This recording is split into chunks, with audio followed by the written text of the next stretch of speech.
Esto es Querido Ensayo, soy Cristian Wagner Valdivia. Es el año 2017 en la casa de subastas Christie's en Nueva York.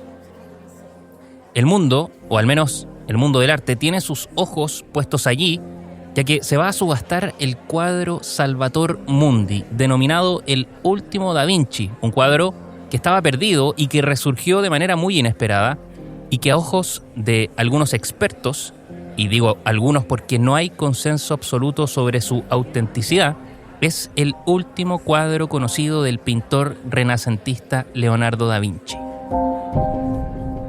La subasta es transmitida por streaming a todo el mundo. La sala en la que ocurre el evento está repleta de gente vestida muy elegante para la ocasión, mostrando sus trajes, sus vestidos, sus joyas y relojes, alzando sus teléfonos, grabando la que podría ser una subasta histórica. En una especie de estrado está Jussi Pulkkainen, presidente global de Christie's, considerado uno de los mejores subastadores del mundo y que a su haber tiene más de 100 récords mundiales en cuanto a subasta se refiere. A la derecha de Jussi se encuentran los bidders o pujadores o compradores. Ellos obviamente no son los dueños del dinero que ofertan, sino más bien son intermediarios que representan a clientes que en la mayoría de los casos prefieren el anonimato. And so, ladies and gentlemen, we move to the Leonardo da Vinci, the Salvator Mundi, the masterpiece by Leonardo of Christ the Saviour, previously in the collections of three kings of England, at 90 million. Jussi comienza la subasta señalando que el Salvator Mundi fue parte de la colección privada de 3 reyes de Inglaterra y que las ofertas comienzan en los 90 millones de dólares. Rápidamente, y como era de esperar, las pujas van llegando una tras otra, subiendo como si nada de 10 millones en 10 millones de dólares. 95 and I go, 110 over here, 110. I have it at 110 million, who will give me 120. Give me 140, 130 million. 140 million is bid at 140 million with Alex at 140 million. 150 might take it. At 140 million holding at the moment. Where is that? 150. Welcome. Un dato a considerar, Christie's ya tenía a su haber el récord de la pintura más cara jamás vendida. Las mujeres de Alger, de Pablo Picasso, vendido en 2015 por 179 millones de dólares. El comprador, un jeque catarí llamado Hamad bin Yassem bin Jaber Al Thani, quien fuera primer ministro de Qatar entre 2007 y 2013. 200 million is bid. Give me 10. El baile de millones no parece sorprender a quienes observan la subasta hasta que los 179 millones de Picasso, el récord previo, son superados al oírse un 200. Y entonces, ciertos murmullos y tímidos aplausos se dejan escuchar. 200 million is bid at 200 million. At 200 million. La subasta sigue durante 20 minutos, durante los cuales los representantes de Christie's, que están detrás de Jussi Pulkkainen, el subastador, se miran las caras con sonrisas difíciles de disimular porque, 1, acaban de romper el récord mundial de la pintura más cara jamás vendida y 2, la cantidad de dinero que está en juego puede superar sus más altas expectativas. Entre los 200 y 300 millones de dólares desaparece ese vértigo inicial y los pujadores conversan con sus clientes por teléfono de manera más pausada y estratégica, mientras poco a poco el subastador los alienta a poner otros 10 millones sobre la mesa. Y así es como va subiendo el precio hasta que finalmente llegamos a los 370 millones. Jussi, por supuesto, el subastador, los alienta a seguir poniendo más dinero. Todo parece que queda ahí, hasta que se escucha 400 million.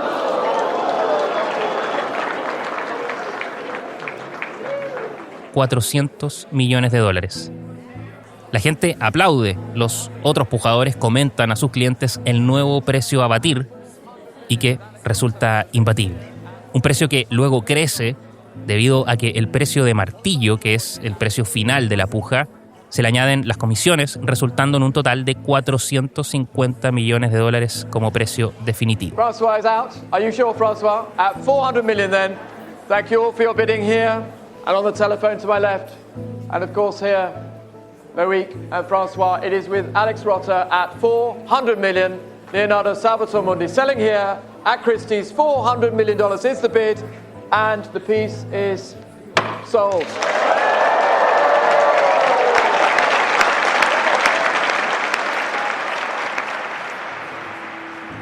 El Salvator Mundi, un cuadro que había estado sujeto a distintos análisis y que dividía a la comunidad de expertos respecto a su origen y autenticidad, y cuyo viaje hasta ese momento había estado plagado de giros e incógnitas, se había convertido, con diferencia, en el cuadro más caro en la historia del arte. Pero poco tiempo después, el cuadro desapareció. Y no se ha vuelto a ver. Y si bien hay algunas pistas sobre su paradero, no hay certezas al respecto. Hoy, en Querido Ensayo, vamos a recorrer más de 500 años siguiendo la pista del cuadro más caro de la historia del arte y toda la polémica que lo rodea. Vamos y volvemos, no se vayan.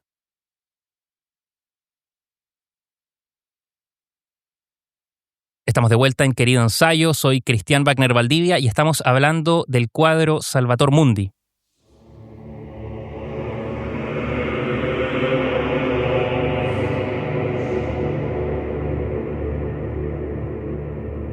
Salvator Mundi, que en latín significa Salvador del mundo, es un tema recurrente en el arte cristiano y que representa a Jesucristo como Salvador de la humanidad.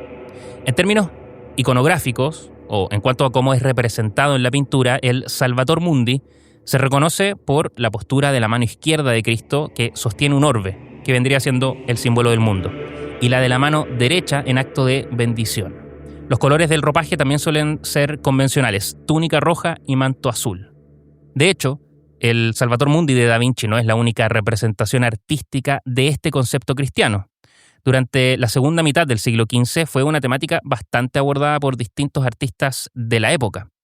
Y es precisamente en esa época, alrededor del año 1500, cuando se cree que fue pintado posiblemente este cuadro para el rey Luis XII de Francia y su consorte Ana de Bretaña, poco después de las conquistas de Milán y Génova. Este periodo de la vida de Leonardo se conoce como su periodo milanés, que duró desde 1482 hasta 1499. Durante ese tiempo, Leonardo estaba al servicio del duque de Milán, Ludovico Sforza, y realizó una serie de obras importantes, incluyendo La Última Cena. Aunque la pintura fue ejecutada alrededor del año 1500, es probable que Leonardo trabajara en ella durante varios años. La opinión de los expertos varía ligeramente en cuanto a la datación exacta. La mayoría sitúa la pintura al final del periodo milanés de Leonardo, en la década de 1490, contemporánea con La Última Cena. Otros, por otro lado, creen que es un poco más tarde, pintada en Florencia, a donde el artista se mudó en 1500, o sea, contemporánea con la Mona Lisa. El cuadro está pintado con óleo sobre una tabla de nogal, una elección de material que en esa época era bien típica de la pintura italiana del Renacimiento. El óleo permitía a los artistas como Leonardo trabajar con alto nivel de detalle y crear efectos de luz y sombras suaves, algo que se puede ver claramente en su Salvator Mundi, cuyas dimensiones son de 45.4 centímetros de alto y 65.6 centímetros de ancho. Y si bien se tiene una idea de la época y ese posible contexto de creación de esta pintura, los detalles precisos de su paradero y propiedad durante esos primeros años son en gran medida desconocidos. Los registros históricos de ese periodo son fragmentarios y cualquier mención del cuadro parece haberse perdido en el tiempo. Recién, el primer registro documentado ocurre 165 años después de su creación. En ese entonces, la pintura viajó desde Francia hasta Inglaterra, cuando la princesa francesa Henrietta María se casa con el rey Carlos I de Inglaterra. En 1660, luego de la Revolución Inglesa que acabó brevemente con la monarquía, Carlos II, hijo de Carlos I, obtiene el trono de la restaurada monarquía junto con sus posesiones, entre las que se encontraba el Salvator Mundi.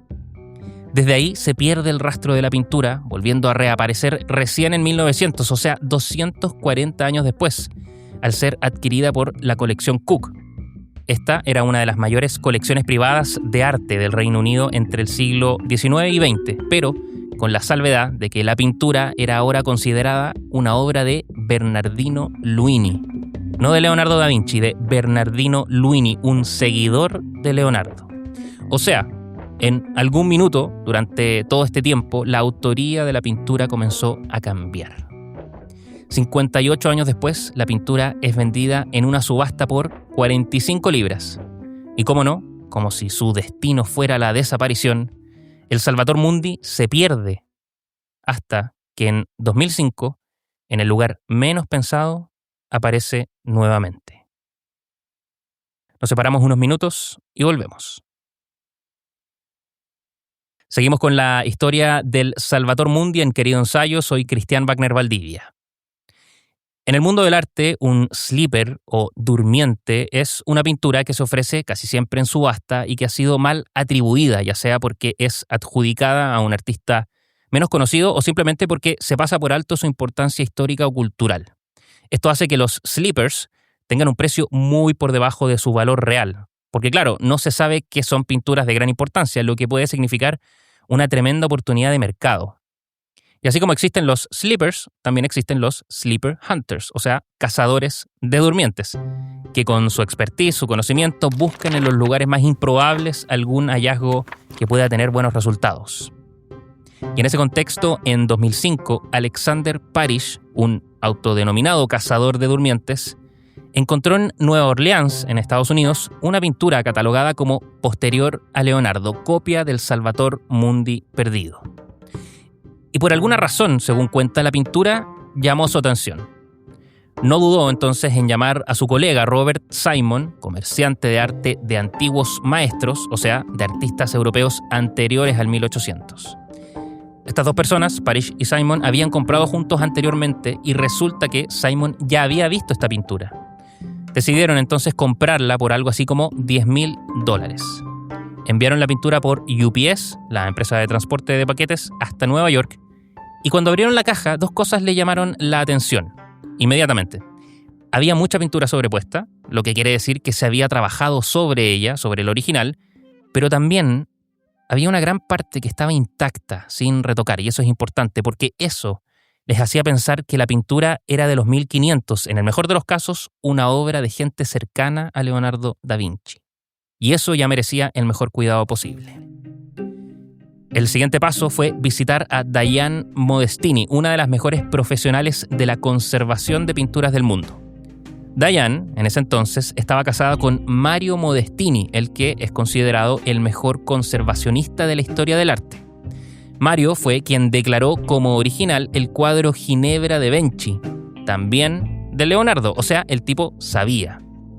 Entonces, Mario, que ya había tenido frente a sus ojos a otros Leonardo, era una voz más que autorizada para opinar. Y a pesar de sus 98 años, seguía teniendo un ojo crítico. Sin embargo, cuando Diane, su esposa, le mostró el cuadro, Mario aseguró que se trataba de un gran artista, pero que no era un Leonardo. De todas maneras, Diane siguió con su trabajo y comenzó el proceso de restauración. Tomó disolventes, acetona, aguarrás mineral, enrolló algodón en un palo y empezó a quitar el barniz y los retoques de la pintura. Inmediatamente, y de manera sorprendente, un dedo pulgar apareció detrás de la pintura. Y eso tiene un nombre, pentimento, que, en otras palabras, es una alteración en un cuadro que muestra un cambio de idea del artista. Y esto es importante porque en este caso el pulgar fue movido posteriormente a otra posición y eso no se suele encontrar en copias de cuadros, sí en originales. Sin embargo, para Diane esto no era prueba de que la pintura era original, necesitaba algo más. Tiempo después, mientras hacía retoques en una pequeña pérdida encima del labio de Cristo, en el Salvator Mundi, nota que hay una transición en el área desde el labio al labio superior que es imperceptible. O sea, no hay línea para el borde del labio. Y esa es una técnica llamada sfumato, que fue creada por, ¿quién más sino? Leonardo da Vinci, y que coincidentemente también se encuentra en los labios de la Mona Lisa. Imagínense el nerviosismo de Diane ante este descubrimiento. Salió a la calle para tomar aire y llamar a Robert Simon, este comerciante de arte que había comprado el cuadro en Nueva Orleans y que se lo pasó a ella para que lo restaurara. Y ahora, totalmente convencida, con una certeza que antes no tenía, Diane le dijo: Robert, la pintura es de Da Vinci. Vamos y volvemos, no se vayan.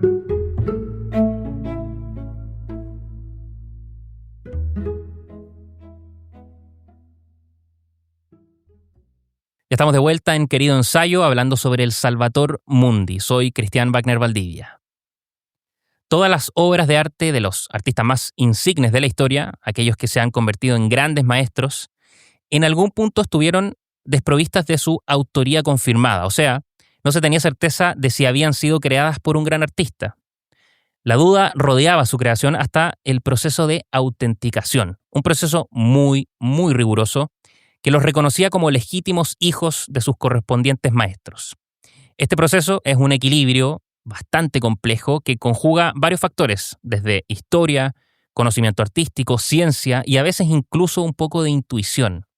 Exige el escrutinio de procedencia, la minuciosa inspección de técnicas y materiales, el uso de las más avanzadas tecnologías para la datación y la consulta con un círculo de expertos con un conocimiento exhaustivo en el tema.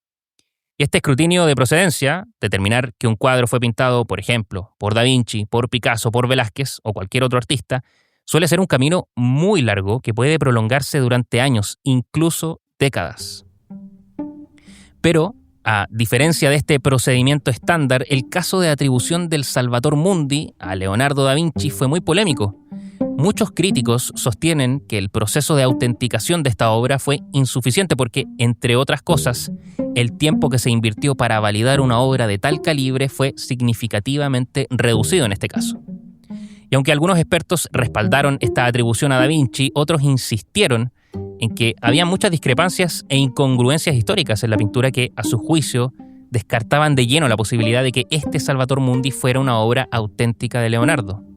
Y esta diferencia entre expertos saca a relucir un problema que nosotros, los ciudadanos comunes y corrientes, ignoramos, y es que dentro de este mundo artístico de alto nivel, dentro de los expertos que definen la procedencia de un cuadro, hay muchísimas tensiones y también muchos desafíos en este proceso, un proceso que por lo demás puede ser muy influenciado y potencialmente comprometido por factores externos como la reputación y el valor monetario.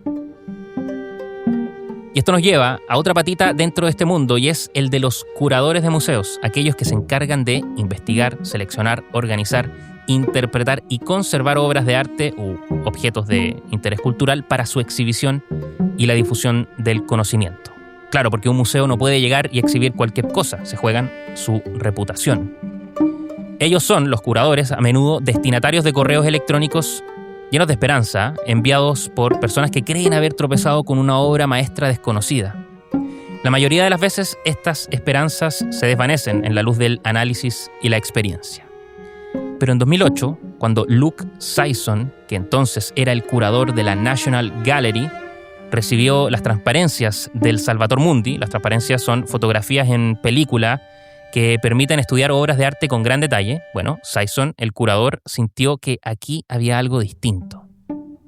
La National Gallery, el principal museo de arte de Londres, estaba precisamente preparando una exposición de Da Vinci, la cual consideraba pedir préstamos a otros museos del mundo, o sea, pedir prestados cuadros, dibujos y todo tipo de obra hecha por Leonardo que pudiera enriquecer la muestra. El correo con las transparencias del Salvator Mundi llegó entonces en el contexto ideal. Y a pesar de su escepticismo inicial, algo en la pintura le habló a Sisson, al curador del museo. Decidió entonces que necesitaba verla en persona. Eso lo vemos a la vuelta. No se vayan.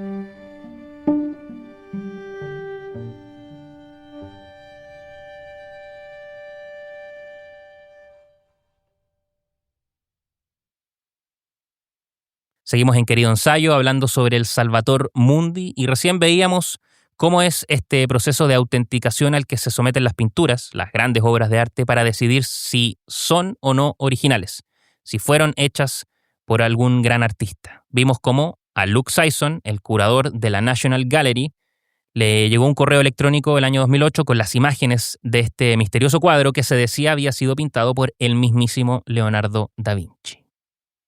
Entonces, Sisson decidió organizar una reunión en un territorio neutral, el Laboratorio de Conservación de Pinturas de la National Gallery. Invitó a los eruditos más destacados en Leonardo da Vinci, deseoso de ver cómo la pintura les hablaba, cuáles eran sus reacciones.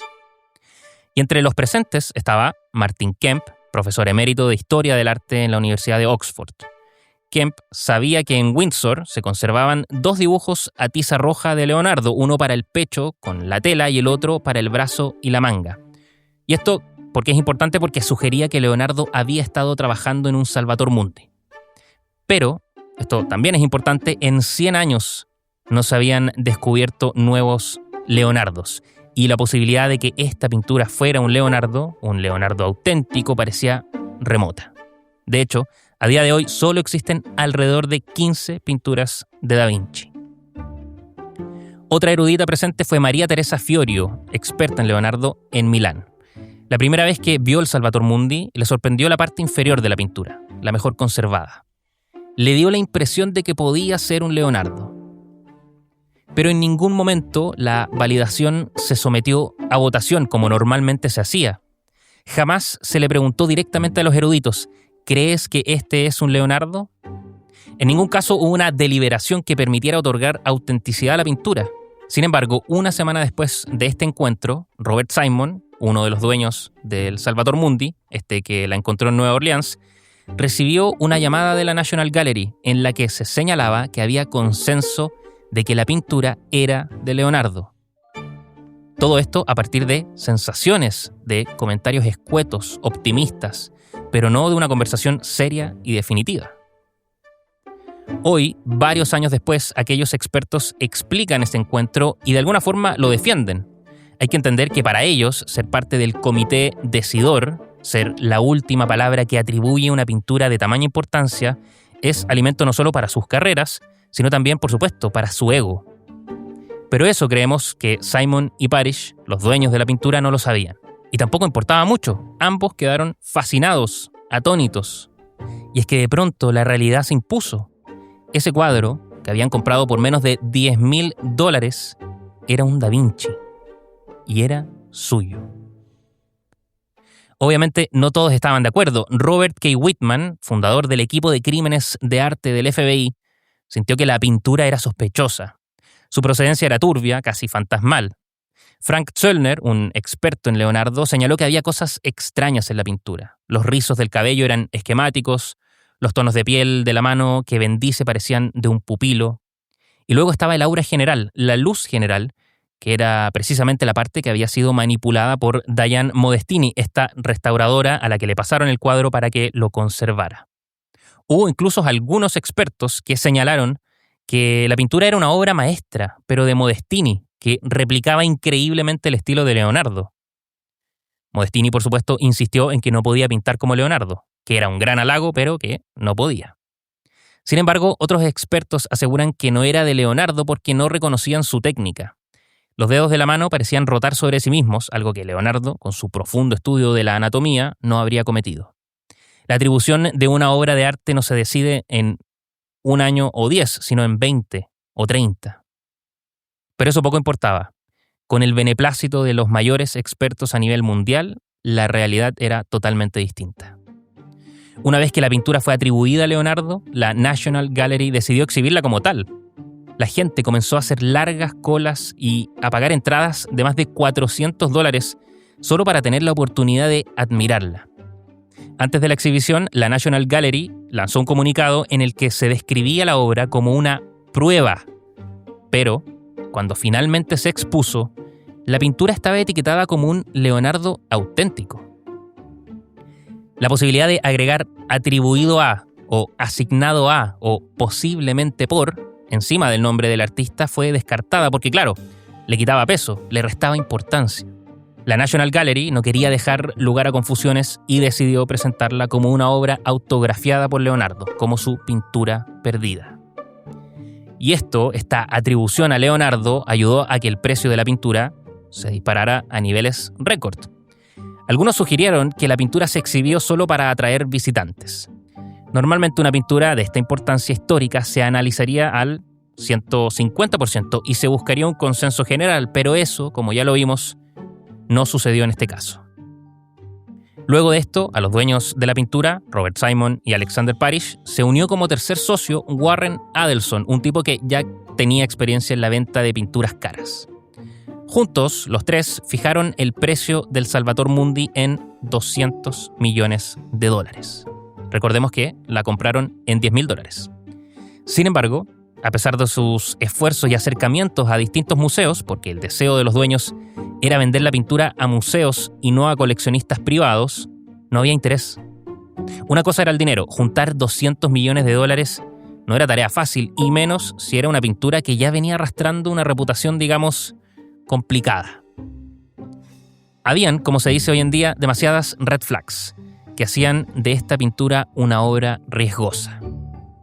Hasta que en Suiza, un controvertido empresario entró en juego. Ya volvemos.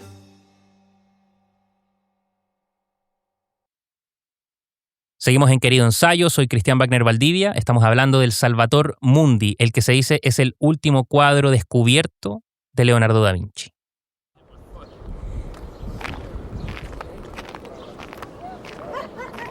Imaginemos la Rusia de los años 90. El colapso de la Unión Soviética había dejado un vacío de poder y una economía en ruinas. Pero en medio del caos, algunos vieron una oportunidad.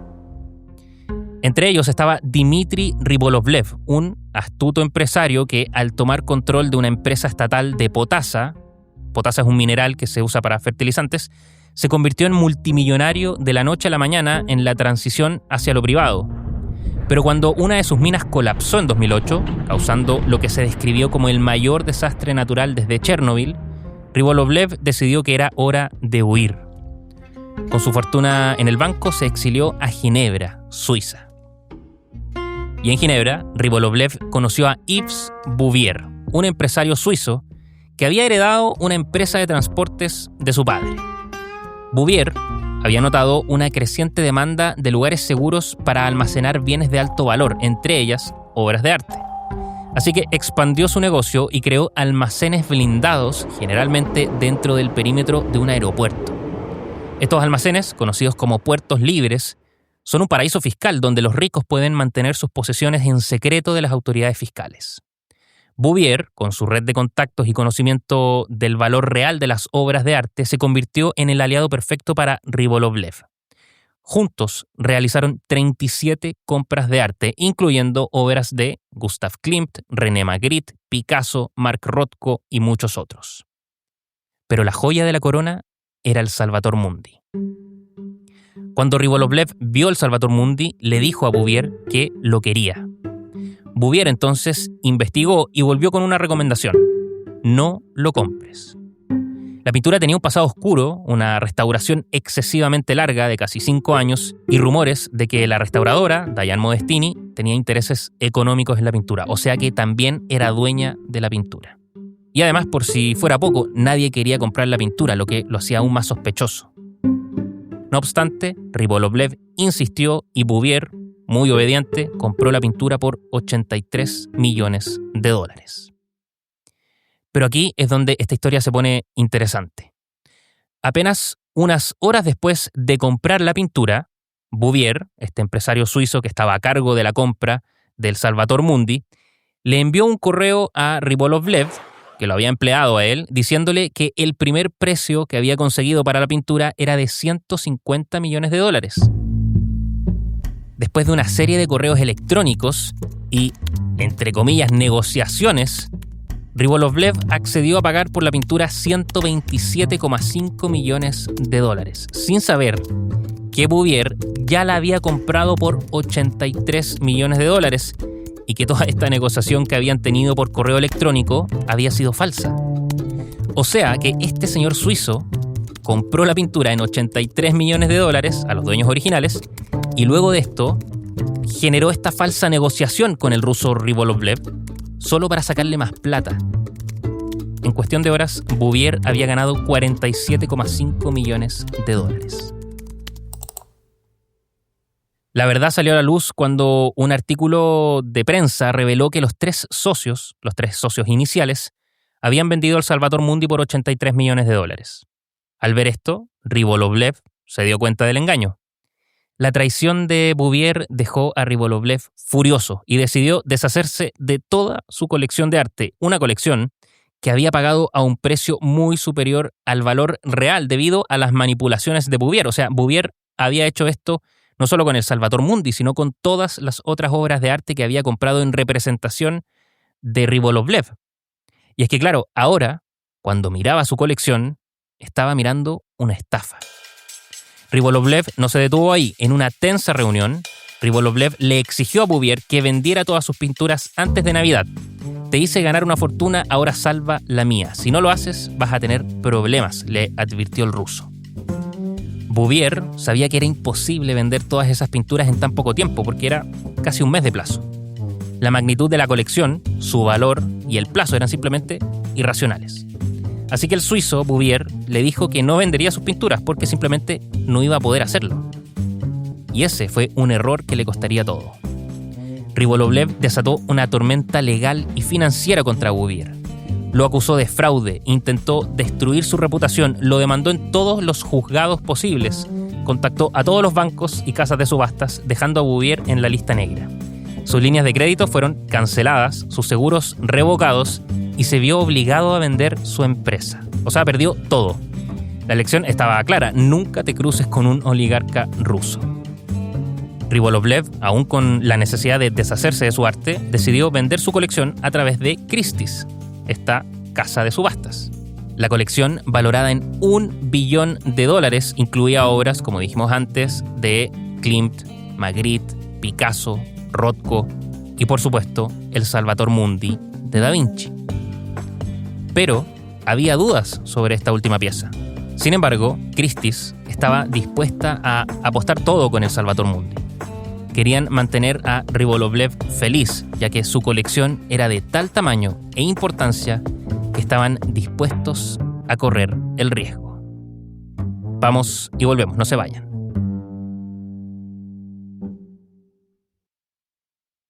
Estamos en Querido Ensayo hablando sobre el Salvator Mundi. Soy Cristian Wagner Valdivia. La Mona Lisa, esa enigmática sonrisa que ha cautivado a millones, no siempre fue la obra de arte más famosa del mundo. Su ascenso a la fama tiene que ver con política, con pasión y con incluso marketing, una historia que de alguna manera explica la trayectoria del Salvator Mundi. En el siglo XX, la Mona Lisa no era tan importante como lo es hoy. Fue el presidente John F. Kennedy, y más específicamente fue su esposa, Jackie Kennedy, quienes cambiaron su destino durante una cumbre en Viena. En una parada en París, el ministro de Cultura francés, André Malraux, quedó fascinado con Jackie Kennedy. Ella le expresó su deseo de llevar la Mona Lisa a Estados Unidos para que la gente pudiera conocer esta obra maestra cultural. Y el ministro de Cultura francés, que estaba encantado con la primera dama, accedió y la Mona Lisa fue prestada a Estados Unidos. Kennedy agradeció públicamente el gesto. This painting is the second lady that the people of France has sent to the United States. And though she will not stay with us as long as the Statue of Liberty, our appreciation is equally great. La gente hacía colas interminables para ver la Mona Lisa, pero en realidad era más un acto de poder decir que la habían visto, más que realmente apreciar la pintura. La Mona Lisa se convirtió en un fenómeno cultural que hoy en día, está asegurada por $800 millones. Christie's, en su audaz intento de vender el Salvator Mundi, sabía que tenía que lograr que el potencial comprador entendiera que estaba comprando una celebridad global, tal como lo fue la Mona Lisa en su momento. Comenzaron a llamar al Salvator Mundi la Mona Lisa hombre. Esto no solo aumentaría el valor de la pintura, sino que también daría prestigio a la colección de quien la comprara. Se emprendió entonces una gira mundial visitando lugares como Londres, Hong Kong o Nueva York, lugares donde podrían haber potenciales compradores. El video publicitario que crearon fue una verdadera obra maestra en sí misma. Nunca mostraron la pintura, en cambio capturaron desde la perspectiva de la pintura la reacción emocional de la gente. Incluso Leonardo DiCaprio apareció en el video. Esta táctica de marketing generó que el Salvator Mundi fuera mundialmente conocido. De pronto, la gente hablaba del cuadro y la emoción crecía. A pesar de las dudas persistentes respecto a su autenticidad, Christie's continuó con su enorme campaña de marketing. Ellos no estaban en el negocio de la autenticación, sino en la venta de arte. Su objetivo era buscar el mejor precio posible. Así que acuñaron un slogan: el último Leonardo. No se desgastaron hablando de la proveniencia o las características de la pintura. En cambio, se dirigieron directamente a los billonarios, a los posibles compradores, presentando la pintura como el mayor trofeo posible, una cuestión de poder. Y cuando Christie's comenzó a recibir los nombres de los interesados en la subasta, un nombre desconocido apareció. Y como no era una persona que acostumbraba a estar en los círculos de compra de arte, querían saber si sus intenciones eran serias. Así que le pidieron una prueba, que transfiriera el 10% del máximo precio que estaba dispuesto a pagar. Al día siguiente, Christie's recibió una transferencia por $100 millones. O sea, esta persona estaba dispuesta a pagar $1.000 millones por la pintura. Pero avancemos un poco. Ocurre la subasta que escuchamos al inicio de este episodio. 400 million.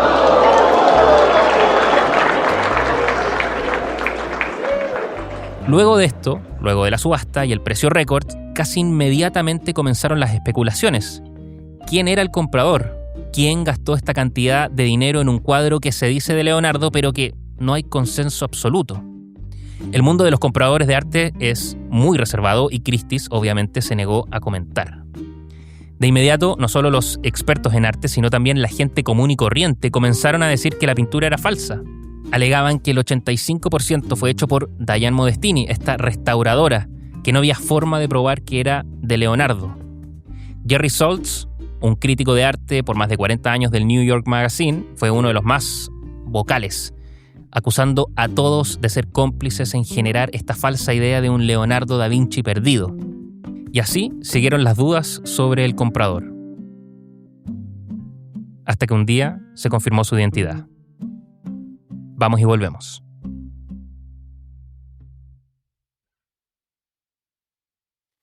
Esto es Querido Ensayo, estamos hablando del Salvator Mundi, soy Cristian Wagner Valdivia. Saudi Arabia is a country with 20 million people population.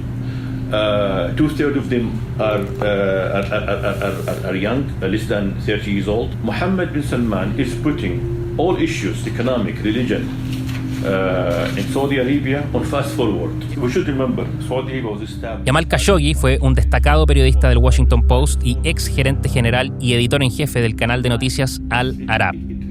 Tras huir de Arabia Saudita en 2017, Khashoggi se convirtió en una voz crítica contra el gobierno saudí. En 2018, con la promesa de recibir documentos necesarios para su matrimonio, iba a ser pronto, Khashoggi fue atraído al consulado saudí en Estambul. Sin embargo, en lugar de la ayuda prometida, encontró un destino trágico. Fue emboscado por un escuadrón de 15 agentes sauditas que lo asfixiaron y desmembraron. Las grabaciones de audio de este horrendo acto revelaron la brutalidad con la que fue ejecutado y todo apuntaba a que el asesinato había sido premeditado. La comunidad internacional condenó enérgicamente el asesinato y a pesar de las abrumadoras evidencias y acusaciones, el gobierno saudí intentó encubrir el crimen ofreciendo múltiples versiones de los hechos. Pero todas las miradas se centraron en una figura, el príncipe heredero de Arabia Saudita, Mohammed bin Salman. Y aunque el gobierno saudí finalmente admitió el asesinato, negaron que hubiera sido ordenado por el príncipe heredero. Sin embargo, investigaciones, incluida una realizada por la CIA, concluyeron que bin Salman había sido el instigador. La respuesta internacional fue mixta. Mientras algunos líderes condenaron el acto, otros, como el presidente de los Estados Unidos, Donald Trump, mostraron su apoyo al gobierno saudí. Este asesinato de Khashoggi se erigió rápidamente como una demostración clara de las políticas represivas del príncipe heredero, evidenciando que nadie, ni siquiera un periodista de renombre, estaba fuera de su alcance. Paradójicamente, mientras el príncipe heredero atacaba a la élite saudí por derrochar y encarcelaba a personas en el hotel Ritz-Carlton, un hotel de mucho lujo, forzándolas a devolver grandes sumas de dinero que, según él, habían robado al gobierno, que en el fondo significaba a su familia, él mismo, el príncipe saudí, realizaba lujosas compras con dinero del Estado. Adquirió un yate valorado en $500 millones y gastó 300 millones en un castillo francés. Y no contento con eso, se hizo acreedor de la joya de la corona, de la guinda de la torta, el Salvator Mundi. Gastó, ya lo sabemos, $450 millones la transformó en la obra de arte más cara de la historia, una obra que, por lo demás, para muchos en el Islam es considerada sacrílega debido a la prohibición de representar profetas. Y si bien, hasta el día de hoy, ni el príncipe heredero ni el gobierno saudí han confirmado esta compra, fue la comunidad de inteligencia la que llegó a su nombre. El interés de la CIA, por ejemplo, en saber el origen y destino del dinero utilizado en la transacción, tenía que ver con la posibilidad de que ese dinero fuera plata de Estado, o para lavar dinero, o incluso para financiar terrorismo. Entonces, cuando se supo que el príncipe heredero de Arabia Saudita había comprado el cuadro, se filtró la noticia para que el mundo lo supiera. Y es que Mohammed bin Salman tiene una visión clara: para que Arabia Saudita sobreviva una era postpetróleo, debe diversificarse y apostar por el arte, la cultura y el turismo. A eso obedece la adquisición del Salvator Mundi, una obra que, aunque envuelta en misterio y controversia, tiene el potencial de posicionar a Arabia Saudita en el mapa cultural mundial y, de paso, sacudirse de las polémicas de carácter político que lo acechan. A eso obedece la adquisición del Salvator Mundi, una obra que, aunque envuelta en misterio y controversia, tiene el potencial de posicionar a Arabia Saudita en el mapa cultural mundial y, de paso, sacudirse de las polémicas de carácter político que le acechan. A eso se debe también la polémica elección de este país como anfitrión del Mundial de Fútbol del año 2034. Luego de la revelación del comprador del Salvator Mundi, se rumoreaba que la pintura estaba resguardada en un yate en Holanda. Inmediatamente, hay quienes ven su cercanía con París algo más que una coincidencia, sobre todo porque en 2018 el presidente de Francia, Emmanuel Macron, recibe al príncipe Mohammed bin Salman en París y porque un año después, el 2019, el Louvre le pide prestado el cuadro al líder de Arabia Saudita. Y es que resulta que el 2019 se cumplían 500 años desde la muerte de Leonardo y se iba a llevar a cabo una gran retrospectiva de su obra. Sin embargo, para poder presentar el cuadro en esta exhibición, se iba a realizar una minuciosa examinación de la pintura. Parecía como si el Salvator Mundi estuviera siendo sometido nuevamente a procedimientos que ayudaran a confirmar su proveniencia. Todo a pesar de que en el mundo estaba más o menos aceptado que el Salvator Mundi era un cuadro pintado por Da Vinci. Pero el Louvre tiene un enorme prestigio que proteger y no podía arriesgarse. Por su lado, si el Louvre atribuía el cuadro a Leonardo, era un enorme espaldarazo no solo a la pintura en sí, sino a los planes de bin Salman, el príncipe saudí. Pocos días antes del inicio de la exhibición ya habían rumores de la posibilidad de que el Salvator Mundi estuviera ahí. Hubo, por supuesto, gente del mundo del arte que se negó e incluso le escribió al presidente Macron señalándole que su exhibición sería un enorme error. Faltando 6 días para la inauguración, gente de la prensa recibió unos planos del museo que mostraban al Salvator Mundi en la última sala de la exhibición. Sin embargo, cuando se abrió la exhibición para la prensa, el Salvator Mundi no estaba. En aquella última sala en la que se suponía que estaría, había una pared vacía, con ganchos que colgaban sin sostener nada. La exhibición sucede sin el Salvator Mundi, pero se descubre, muy a pesar de la intención del Louvre, un libro publicado por el museo, una especie de catálogo sobre el Salvator Mundi, en el que se explica de manera muy específica los exámenes técnicos a los que se sometió al cuadro, resumiendo su historia, especificando sus detalles y finalmente atribuyéndolo a Leonardo. Entonces, ¿por qué no se presentó el cuadro? ¿Y por qué aquel libro o catálogo no se puede encontrar hoy en ninguna parte? Resulta que, y estas son elucubraciones, el Louvre estaba preparado para presentar al Salvator Mundi. El libro respondía a eso. Sin embargo, Mohammed bin Salman, el primer ministro de Arabia Saudita y dueño de la pintura, quería que el cuadro estuviera junto a la Mona Lisa, que fuera presentado en la misma sala, que tuviera el mismo peso histórico. Esta sería la jugada maestra que dotaría al Salvator Mundi del prestigio necesario para que nunca más se dudara de su autenticidad. Pero no se llegó a un acuerdo. El Louvre no estaba dispuesto a hacerlo. Se dice que Macron tampoco. No era solo una cuestión artística, sino también política, y a pesar de que fuentes del Louvre confirmaron que estaban listos para presentar el cuadro y que el catálogo sí existió y que todas sus copias, bueno, casi todas fueron destruidas, no hay una verdad oficial al respecto. La única verdad irrefutable es que el Salvator Mundi no ha vuelto a aparecer desde su compra en 2017. los 450 millones de dólares pagados por la pintura más cara en la historia del arte yacen en un lugar desconocido. Puede ser un yate, puede ser una bodega blindada de un puerto libre en Suiza o en alguna mansión real en Arabia Saudita a la espera de ser exhibido.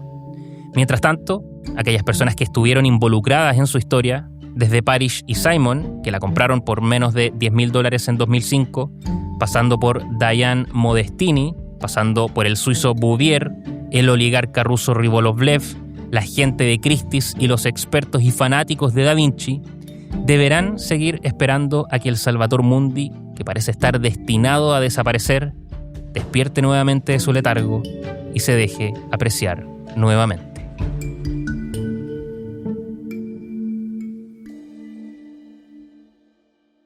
Este episodio de Querido Ensayo fue escrito y producido por mí, Cristian Wagner Valdivia. La música es de Envato y Blue Dot Sessions. Pueden escuchar este y todos los capítulos de Querido Ensayo en queridoensayo.cl, en radiosomos.cl, en Spotify o cualquier otra plataforma de podcast. Nos escuchamos en la próxima.